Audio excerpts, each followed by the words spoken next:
바야흐로 경제계도 여성시대. 최고 경영자 자리도 이젠 더 이상 남성 전유물이 아니다. 가장 영향력이 있는 아시아 태평양 지역 여성 기업인의 2년 연속 선정된 현대그룹 현정은 회장. 경영자적 DNA를 가지고 있는 여걸이다. 부드러우면서도 아주 푸근한, 그러면서도 추진력을 갖고 있는 경영자다. 현대그룹 창업주 정주영 회장의 후계자였던 정몽원과 결혼, 현모양처로 살았던 현대가의 며느리에서 철의 여인이 되기까지 6, 7년 정도를 가정주부로 있었단 말이죠. 그리고 가정주부로 계실 때도 한 번도 무슨 회사 경영에 참여하거나 그런 적은 없었어요.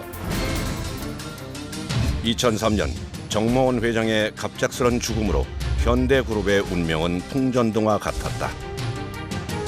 벼랑 끝에 내몰린 현대그룹을 구하기 위해 나선 사람은 다름 아닌 현정은. 30년 가까이 가정에 안주했던 주부가 그룹의 총수로 나선 것이다.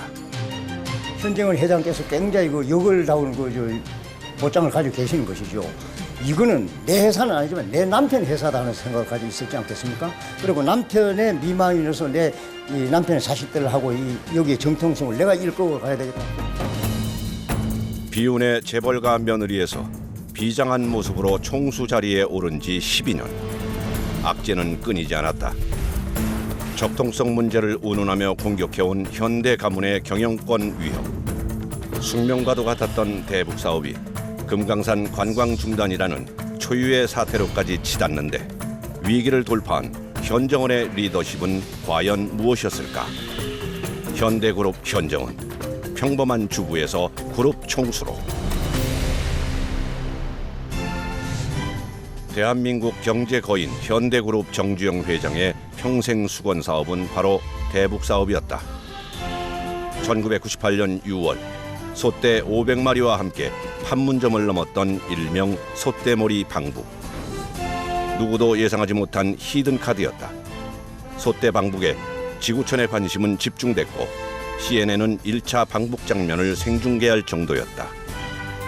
폐쇄국가 북한의 빗장을 열게 한 대북 사업은 아들에게로 이어진다. 1990년대 중반 이후 북한이 소위 말하는 고난의 행군 시절을 맞으면서 굉장히 어려움을 겪고 우리 남쪽에서 이제 많은 지원을 하는 와중에 옛날 그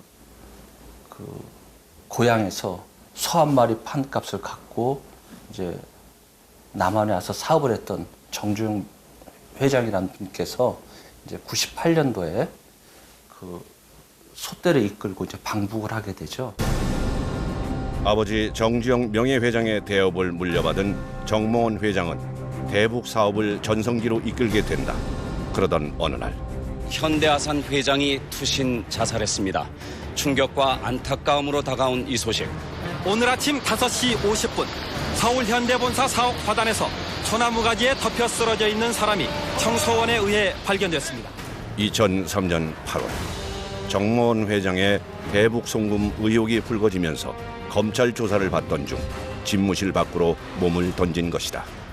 현대그룹에 위기가 오지요. 왜냐하면 그 양반이 이북의 이 달러 송금 이 문제 때문에 돌아가신 거 아니에요. 이제 그러다 보니까 아무래도 그 사회 이목이나 이런 것들이 그 현대그룹에 집중될 수밖에 없고. 정몽원 회장의 충격적인 죽음. 그때만 해도 정몽원 회장의 미망인이 현대그룹의 리더가 될 거라곤 그 누구도 상상하지 못했다. 당시 현대그룹은 형제 싸움으로 흔들리고 있던 상황. 위기의 현대그룹을 누가 이끌 것인가? 정몽원 회장의 자녀는 일남 이녀. 당시 큰딸 정지희를 비롯한 세 자녀들은 그룹을 맡기엔 너무 어렵고 현대그룹의 경영권 공백에 대한 우려는 날로 높아졌다. 아버지가 돌아가시면 이제 그 자식들이 이제 가업을 세습하는 이런 게 이제 정상적인데, 당시로 보면은 이 정몽원 회장의 자식들이 어려요. 그래서 이게 자식한테 세습하기는 좀 어렵고. 현대그룹은 심각한 경영난과 계열사 분리까지 겹쳐 재계 1위에서 15위로 추락해 있던 상황. 바로 그때 공식 석상에 정주영의 5째 며느리이자 정몽원의 아내 현정은이 등장한다. 집에서 살림만 해오던 평범한 주부가 현대그룹 총수를 하겠다고 선언한 것이다. 게다가 남편을 잃은 지 2달도 안 돼 슬픔이 채 가시기도 전이었다. 현대가의 집안 내력대로 엄마와 며느리 역할에만 충실하며 30년 가까운 세월을 주부로 살아왔던 현정은 그녀는 왜 이런 도전을 한 것일까? 범현대가의 소위 말해서 헤게모니 관련돼서 어느 쪽에 줄을 서야 되느냐 이런 부분이 소위 말하자면 정몽원 체제의 전문 경영인들이 굉장히 갈등을 갖게 된 요인이라고 볼 수가 있습니다. 그래서 이 기업 내부가 굉장히 흔들리는 조짐이 많이 보이고 있었기 때문에 현정은 회장도 본인도 직접 이야기했습니다마는 나를 통해서 구심점을 다시 한번 확보하고자 위한 것이 내 목적이었다라고 이야기를 합니다. 시아버지와 남편의 유지를 이어 현정은이 경영에 나서자 우려와 비난의 목소리들이 쏟아진다. 가시밭길의 시작이었다. 남편을 잃은 슬픔보다는 남편이 못다한 뜻을 이루기 위해 마음을 다지는 현정은. 막막한 상황 속에서 그녀의 강인함은 빛났다. 냉혹한 현실 속에 놓여진 세 아이들을 위해서도 울고 있을 수만은 없었던 그녀의 선택. 현정은의 인생은 180도 달라지기 시작한다. 정몽원 회장이 조그마한 구멍가게를 하다가 세상을 떠난 게 아니잖아요. 근데 정주영 회장의 그 후계자 구도에서 가장 유력했던 모든 거를 총괄할 수 있는 리더로서 주목을 받고 있는 상황이었기 때문에 현대의 운명이 만약에 거기서 휘청되면 같이 연쇄적으로 갈 수 있는 그런 부분들도 있기 때문에 현정원 회장은 눈물을 흘리면서 그냥 남편 잃은 슬픔에만 잠겨 있을 수 없는 그런 상황이었죠. 정주영 회장은 생전에 며느리 중에 5째 며느리 현정은을 가장 아꼈다고 전해진다. 재계에서 유교적 가풍이 강하기로 유명한 현대가 출신 가문에서부터 결혼 과정 그리고 시댁살이에 이르기까지 독특한 며느리 문화를 지켜오고 있다. 모든 며느리들이 한 새벽 3시 정도에 기상을 해서 얼마 전까지만 해도 청운동이었잖아요. 그 정주영 회장이 살아있을 때는 청운동에 살았으니까요. 그래서 청운동을 무조건 해 뜨기 전에 다 집결을 해서 새벽 3시부터 기상, 그 다음에 밥상 준비, 새벽 5시에는 다 같이 앉아서 이제 아침 식사를 해야 되는. 그러나 며느리 겸상이 불과 몇 해 전까지만 해도 허락이 안 됐다. 현정은이 시아버지 정주영 회장을 처음 만난 건 1975년 현대중공업 선박 명명식이 있던 날이었다. 당시 이화여대 사회학과 4학년이던 현정은은 신한해운 사장인 아버지를 따라 울산에 내려갔다. 거기서 한 중년의 남성이 직접 현정은의 가방을 받아주었는데 그 어른이 정주영 명예회장이라는 소개를 받고 깜짝 놀란다. 시아버지와의 만남은 이렇게 시작됐다. 현정은 회장이 좀 요새 말로 하면 스펙이 좀 좋죠. 당시 국내 최고 경제학부를 나와서 이화여대를 졸업하는, 또 직접 정주영 회장이 그 현정은 회장을 한번 만났는데 결혼 전에 현정은 회장이 이미지가 굉장히 한국적이잖아요. 그 인자하고 선해 보이는 그런 인상이란 말이에요. 현정은을 아들인 정몽원의 배필로 낙점한 정주영.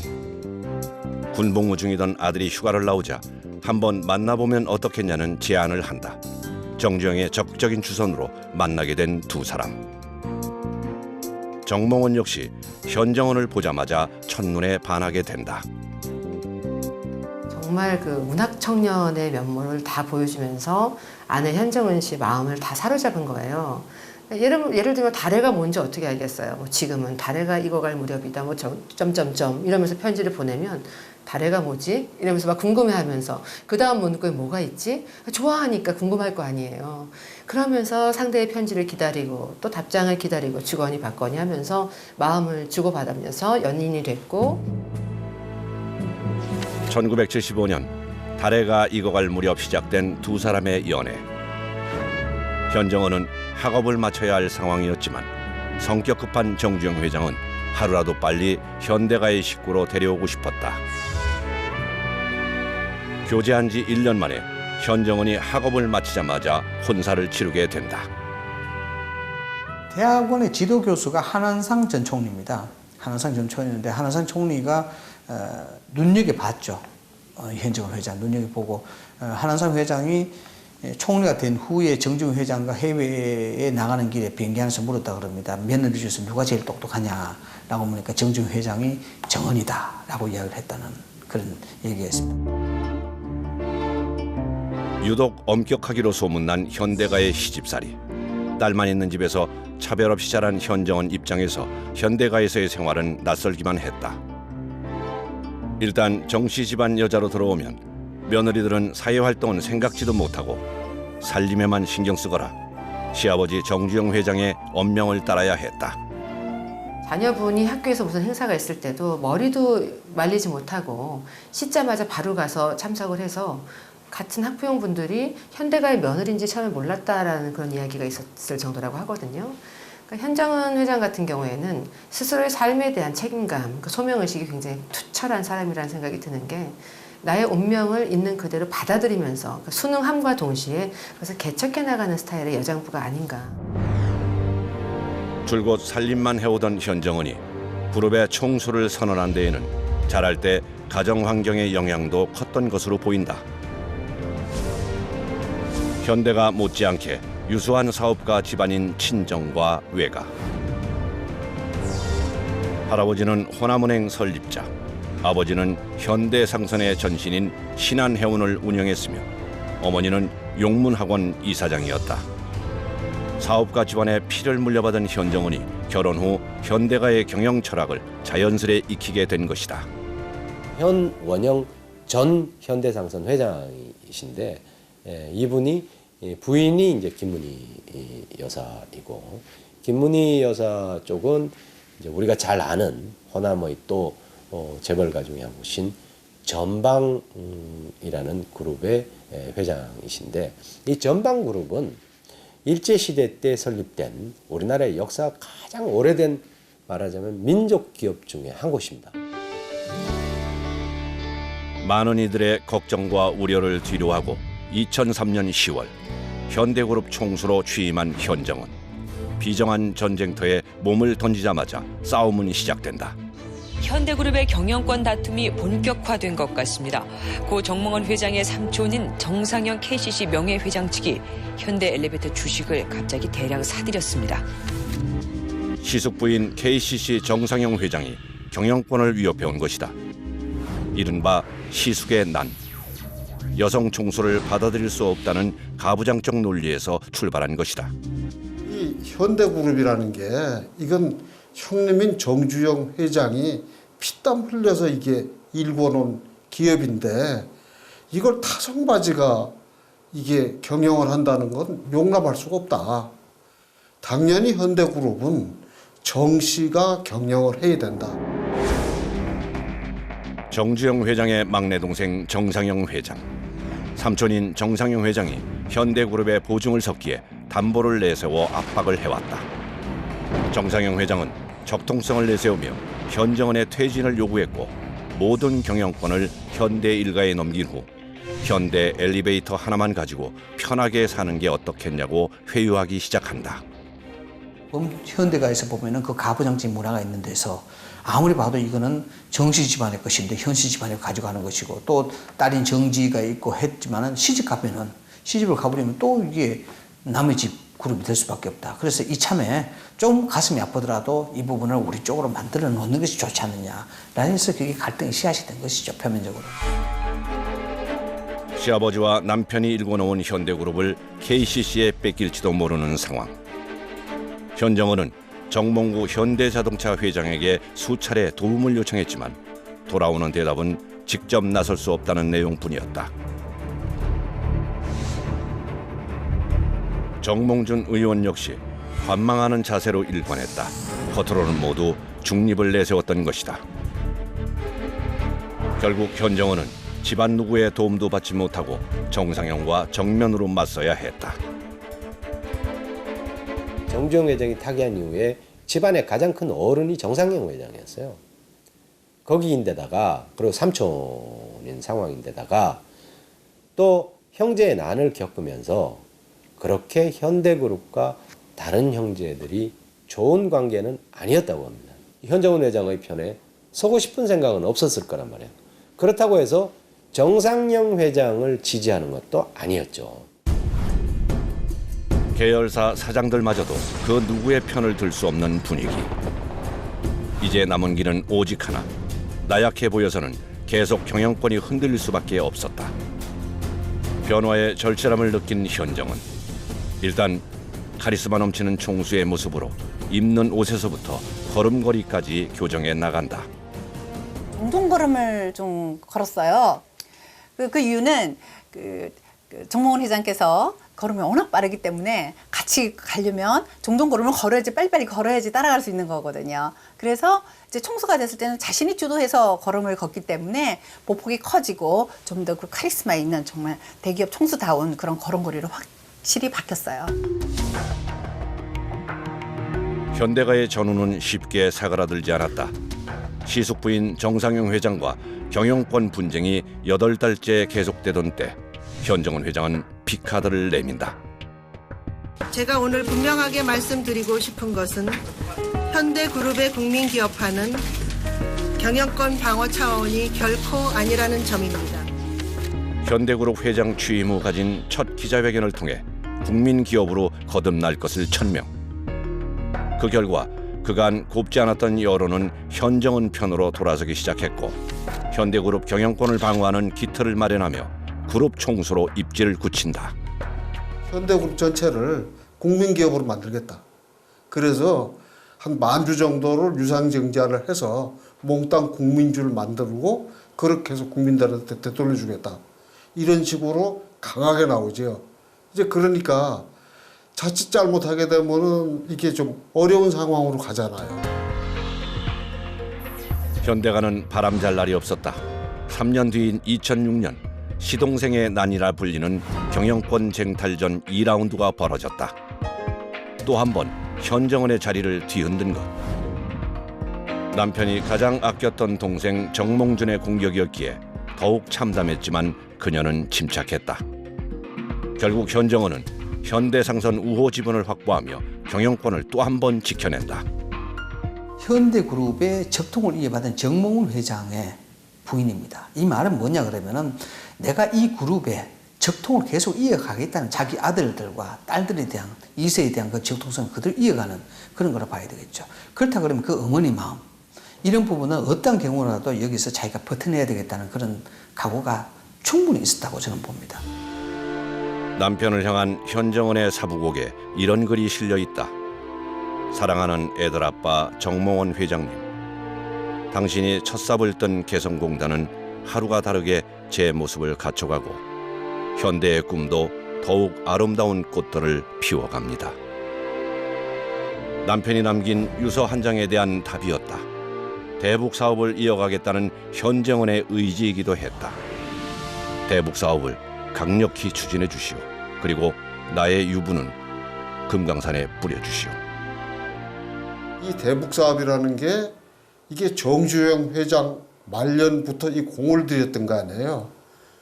이거를 성사시킨다는 건 어찌 보면은 현대 여러 이제 그 위성 그룹들 사이에 정통성을 인정받는 그런 어떤 의미도 있어요.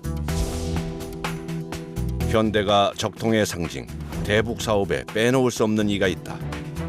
대북 사업의 간판으로 통하던 김윤규 전 현대아산 부회장. 소대 방북을 성사시킨 대북 사업의 핵심 주역이기도 하다. 정주영 회장의 가신이었던 김윤규와의 인연은 정몽원에게도 이어져 최측근으로 활약하게 된다. 정주영 회장이 떠나실 때까지 마지막 남았던 가신입니다.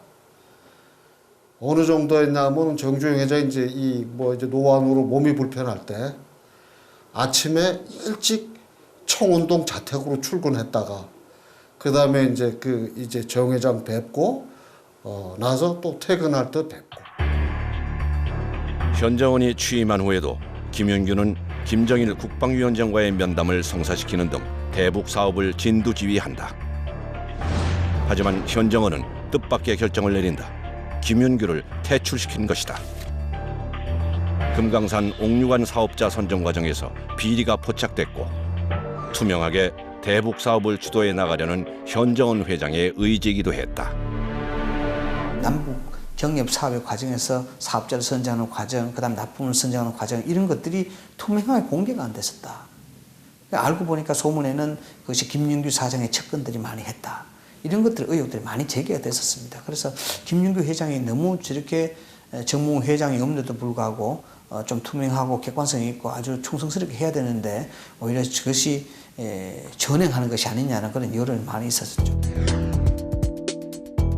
2005년 7월 현대그룹 회장이 된 후 처음으로 북한을 찾은 현정원. 김정일 국방위원장은 현정원을 보자마자 정주영 회장부터 시작된 현대가와의 인연을 거론한다. 그리고 대북 사업의 공식 창구로 현정원 회장을 인정한다. 현정원이 현대그룹의 적동성을 계승했다는 사실을 입증하는 것이었다. 이때부터 대북 사업은 급물살을 타게 된다. 김정일을 만났을 때는 대북 사업에 대한 북한에 대한 적동성 인정이었습니다. 실질적으로 대북 1세들이 다 사라져 버렸지 않습니까? 김윤규 회장이 퇴임을 했고 정주영 회장이 돌아가셨고 남편이 자살을 했고 이런 과정에서 현정원과 북한의 체제를 공고히 가지고 올 수 있는 징검다리가 필요했던 것이죠. 1998년부터 시작된 금강산 관광은 시간이 갈수록 큰 인기를 끌었다. 매년 200만 명에 가까운 관광객을 유치할 정도였다. 그러나 청천벽력 같은 일이 벌어진다. 2008년 7월 11일 새벽 금강산 관광지구에서 관광객이 북한 경비병 총격으로 피살된 것이다. 금강산 관광은 일제히 중단됐다. 대북 사업은 큰 타격을 입게 되었고 사건이 벌어진 후 지금까지 금강산 관광길은 막혀 있다.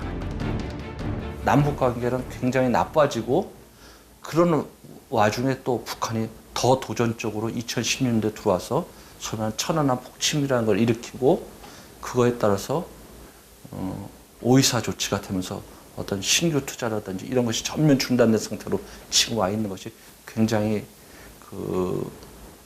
지금 북한도 굉장히 안타까워한다고 볼 수 있겠습니다. 남북 관계는 급속도로 얼어붙었다. 위대한 용도자 김정일 동지께서 현지 지도의 길에서 극병으로 서거하셨다는 것을 가장 비통한 심정으로 알린다. 김정일 국방위원장 사망 소식이 전해지고 현정원 회장은 민간 조문단으로 방북하며 대북 사업에 끈을 놓지 않는다. 남편이 마지막 남긴 말 한마디. 금강산에 내 유분을 뿌려달라는 얘기는 이건 남편이 얼마나 한이 됐으면 좋을까. 대북 사업만큼은 남편이 하던 거니까 끝까지 지켜나가겠다. 끝끝내 버릴 수 없었던 남편의 소원. 대북 사업이 차질을 빚으며 주력 사업인 해운 사업도 시들해지고 금강산과 개성 관광 중단으로 7년 동안 현대그룹이 입은 매출 손실은 1조가 넘어가고 있었다. 현정원은 2013년 자산 매각을 통해 3조 3천억 원의 유동성 자금을 마련한다는 자구 계획안을 발표하고 그룹 내 물류 계열사인 현대로지틱스, 현대증권 등 금융사 3곳을 매각하며 유동성을 확보한다. 작년에는 이제 현정원 회장 일가가 그 현대글로벌의 주식 전부를 다 사가지고 현대그룹의 순환 출자 문제를 해소시켜요. 그래서 나름대로는 이제 새로 도약할 수 있는 그런 어떤 이제 기반은 충분히 확보했다. 올해 초 상공의 날, 현정원 회장은 금탑 산업훈장을 수상했다. 어려운 여건에서도 남북 경제 협력 확대를 위해 노력한 점이 높이 평가된 것이다. 시아버지와 남편의 뒤를 이어 같은 훈장을 받게 된 뜻깊은 자리. 현정원 회장은 열려라 금강산을 선창하며 그룹의 핵심 사업인 대북 사업 재개를 열망했다. 시련은 있어도 실패는 없다는 정주영 회장의 가르침대로 위기 때마다 정면 돌파로 전쟁 치르듯 지켜낸 현대그룹. 대북 사업의 불씨를 다시 지피기 위해 그룹의 내실을 다지는 현정원 회장에게 넘어야 할 산이 아직도 많이 남아있다.